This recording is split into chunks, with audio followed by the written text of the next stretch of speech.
Fala, gente boa, tudo bem? A graça e a paz do Senhor Jesus a todos vocês. Obrigado pelo clique, obrigado pela audiência. O Senhor colocou uma palavra no meu coração e eu quero abençoar a sua vida com essa palavra no dia de hoje. Um texto muito importante que está no livro de Atos, já falei desse texto algumas vezes, só que com outras características, outra mensagem, outro sermão, outra revelação.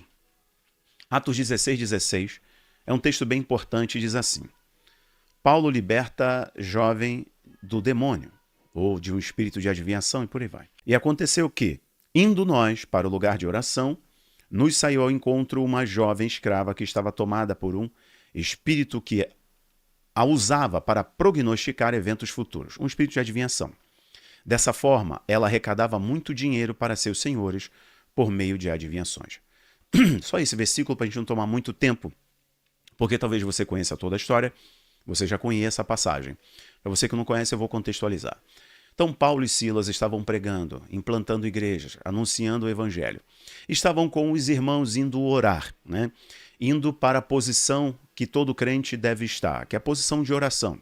Sempre quando você estiver fazendo a obra do Senhor, ou não estiver fazendo a obra do Senhor, orai sem cessar, em tempo e fora de tempo. Você sempre deve estar em oração. Antigamente, as pessoas, os antigos, usavam a expressão espírito de oração. Não existe esse espírito. Existe uma mente voltada sempre para as coisas espirituais. Então, todas as vezes que você estiver pensando no Senhor, nas coisas do alto, não nas coisas que são de baixo, pensando na obra do Senhor e pedindo para que o Senhor possa manifestar essas coisas na sua vida, oração, santidade, devoção, quebrantamento, um coração sensível, você está se aproximando do Senhor, você também está se mantendo em oração. Orar sem cessar não significa que você vai estar toda hora dizendo: ó, amantíssimo Deus, soberano e eterno Pai. É bom quando a gente tem essa oportunidade de dobrar o joelho no nosso quarto, no lugar de oração, e temos um momento ali de intimidade com o Espírito Santo, só orarmos, só falarmos com Ele. Isso é maravilhoso. Esse escritório que vocês me veem aqui, às vezes eu paro e dobro meu joelho, coloco um fundo musical aqui, meu irmão, eu vou chorar. Eu só quero me derramar na presença do meu Pai. Isso é maravilhoso. Mas orar e sem cessar é uma ordem para todos os crentes. Então, a mente do crente está sempre voltada para as coisas espirituais. Ainda que no trabalho, porque o Espírito Santo pode te ajudar no seu trabalho, pode ajudar em todas as situações da sua vida. Não significa que você, está querendo colocar Deus até nisso. Não, eu não vou tirar Deus de nada. Essa é a questão. Um crente, ele não coloca Deus em todas as coisas. Ele nunca tira Deus da sua vida, certo? E Paulo e Silas estavam indo fazer a obra do Senhor. E estavam indo para o lugar de oração. Tempo de oração com os irmãos daquela região. Presta atenção. É uma região ainda dominada por costumes romanos. Uma região dominada por Roma. Divindades romanas, potestades, principados e por aí vai. E estes sempre atuam no poder político. Enquanto eles estavam indo para a oração, sempre que você estiver indo para a intimidade com Deus, haverá distração. Sempre que você estiver indo em direção ao que o Senhor tem preparado para você, sempre que você tomar uma decisão de servir ao Senhor com integridade, sempre que você tomar a decisão de falar assim, eu vou para a casa de Deus, sempre que você tomar a decisão de dizer assim, eu sou a partir de hoje o templo, meu corpo é o templo do Espírito Santo, sempre que você ir na direção que o Senhor está te chamando, haverá uma distração. Guarda isso. Sempre haverá uma distração para aqueles que estão indo na direção de seu propósito. Sempre. E olha o que acontece. Uma menina escrava. Porque toda pessoa que não tem o Espírito Santo, ela é escrava do pecado ou escrava do diabo. Ponto final. É isso mesmo, é dicotômico. Então uma menina que era uma escrava literal. Ela tinha um dono. Era propriedade de alguém. Era uma propriedade dupla, porque ela era conduzida por um espírito de adivinhação, um espírito que dominava aquela geografia, que os romanos adoravam, o espírito de Piton, o espírito da serpente. Essa mesma serpente guiava Janes e Jambres, os magos de Faraó. E essa serpente era simbolizada no cocá, no chapéu dos magos de Faraó. Lembra do cajado dos magos de Faraó, que também virou serpente? Bom, este é um espírito que traz clarividência. É um espírito de iluminação da mente. Isso é o espírito de Ouroboros, que ilumina a mente, oferece à pessoa coisas eternas. Revela a ela o acasual. Os luciferianos e satanistas usam muito bem essa expressão. Presta atenção no que eu estou falando com você. E naquela região, naquela geografia, uma mulher era muito conhecida. E ela fazia prognóstico, visões. revelações, assim como a internet está entupida de gente que fica com o espírito de adivinhação, revelando para as pessoas. Como identificar que é um espírito falso? O espírito falso, eles sempre têm por trás uma motivação financeira. Porque o dinheiro esconde o orgulho, que é a sua grande engrenagem. Que o orgulho é a âncora de Mamon.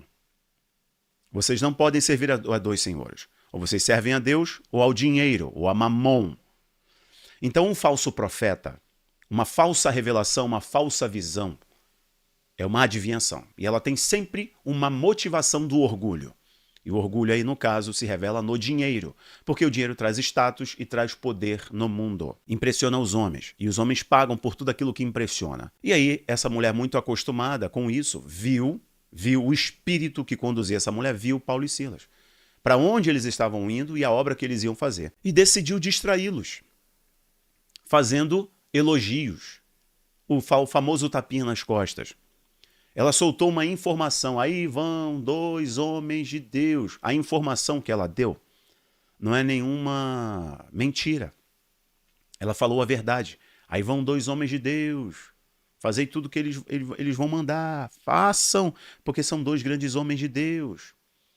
E aí os dois homens de Deus, cheios do Espírito Santo da verdade, pois em Deus não há confusão. Em Deus não há confusão. Deus não se deixa escarnecer. O Espírito Santo dá o conhecimento aos servos do Senhor, Paulo e Silas. Então Paulo repreende aquele demônio. E quando Paulo repreende aquele demônio, o espírito sai daquela mulher. E os proprietários percebem que não conseguem mais ganhar dinheiro com ela. E mais, o que aconteceu foi que Paulo e Silas destronaram aquela potestade da região. Eles destronaram, destruíram o trono e arrancaram aquele demônio que estava no trono do coração das pessoas, no trono daquela cidade. E aí o poder jurídico, o poder político, certo? E o poder comercial daquela cidade se voltaram contra os dois e os lançaram na prisão. Daí para frente você conhece, e veio o terremoto e os livrou da prisão. Mas escute aqui, ó. Essa nossa geração está sendo totalmente destruída por informação. Informação. E às vezes não são mentiras, são informações. O que acontece é que você está sendo bombardeado por muita informação. Informação não significa conhecimento, e conhecimento, tampouco conhecimento, significa sabedoria. A informação que aquela mulher que estava possuída por um demônio soltou para os homens, para as pessoas que estavam ouvindo, era falsa? Não. Mas era uma informação voltada para distrair a multidão. Porque se Paulo e Silas aceitam o testemunho daquela mulher, daquele demônio, aquela informação, eles iam se distrair e não iam perceber o espírito que estava sobre ela.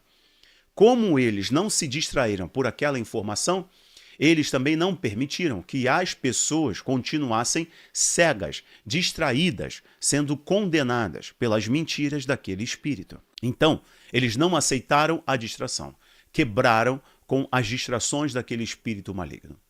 Você tem dificuldade de se aproximar de Deus porque você está muito distraído. Você tem dificuldade de se concentrar na Bíblia Sagrada. Você tem dificuldade de decorar.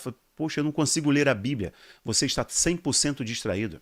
Você já acorda, pega o celular, nem abriu os olhos, nem tirou a remela do olho, já pegou o celular. Você acorda, já vai para as redes sociais. Você vai para o trabalho, no seu carro você está no celular rolando a time. Você está rolando a timeline, olhando o seu influenciador favorito te vender algum produto ou algoritmo de alguma rede social tentar te vender alguma coisa no final do dia, porque só serve para isso. Chega no trabalho, entre o seu trabalho, a sua produtividade e os segundos que você tem, você abre o celular. Acabou ali, você vai almoçar, você almoça com o celular na sua frente olhando para uma tela. Sabe quando você vai conseguir receber as revelações do Senhor? Nunca. Sabe quando você vai conseguir se firmar na presença de Deus? Nunca. Sabe quando você vai deixar de ficar tonto, distraído com tanta informação? Nunca, porque você se tornou refém das distrações. E aí, quando vem o dia mal, você está abalado. Você está atordoado, porque você não tem solidez. Seus pés não estão sobre a rocha. A revelação de quem é Cristo na sua vida, e facilmente você é levado. Você é uma casa muito bonita, mas construído sobre areia. Você precisa hoje abandonar as distrações. Nós temos uma geração altamente fraca, porque ela está sendo bombardeada constantemente, com um único propósito, dela não se firmar em coisas sólidas, em coisas importantes. Está na hora de você começar a abrir mão de muita informação e buscar conhecimento. Desenvolver a capacidade de processar aquilo que você está ouvindo, porque você tem filtros, e esses filtros vieram com conhecimento. Está na hora de você se dedicar mais à leitura das Escrituras, leituras de bons livros, está na hora de você se dedicar mais à oração. Está na hora de você ser mais guiado pelo Espírito Santo do que elogios do mundo que estão te distraindo, do que as distrações deste mundo. Enquanto você estiver distraído com as coisas desse mundo, com as coisas boas, são até agradáveis, mas elas vão conduzir vocês à morte. Está na hora de vocês rejeitarem muito barulho do mundo, as muitas vozes, muitas falas do mundo, e passarem a ouvir a única voz que você tem que ouvir, a voz do bom pastor. Está na hora de você começar a ouvir mais a Deus e menos o mundo. Ainda que o mundo seja bom, tenha muitos elogios, né? Muitas vozes agradáveis, aqueles amigos no bar, né? Aquele papo. E aí você sai dali e continua vazio. É um ciclo repetitivo de vida vazia. Está na hora de você se voltar para as coisas que são eternas. Chega de distrações. Chega de ser enganado. Se volte para Deus. Ele vai clarear a sua mente. Ele vai esclarecer para você quais vozes você tem ouvido que tem te enganado. E você, quando ouvir essas vozes enganosas, você vai receber autoridade para repreendê-las. E você não vai sair do seu caminho. E o seu caminho é em direção ao Senhor. Uma coisa eu aprendi e faço, esquecendo-me das coisas que para trás ficam. Eu prossigo para aquelas que estão diante de mim. Paulo está nos ensinando a esquecer das coisas que devem ficar para trás. As vozes que não nos guiam em direção ao aprisco, né, onde o bom pastor está. Está na hora de você esquecer essas coisas e voltar para o Senhor. Que Ele te abençoe. Vejo você às 18 horas lá na Lugares Altos. Um abraço. Tchau, tchau. Meus irmãos, um aviso para vocês. O culto será transmitido às 18 horas no canal do YouTube da Igreja Lugares Altos, né? E você é meu convidado. Eu estou deixando o link aqui embaixo para você assistir a mensagem.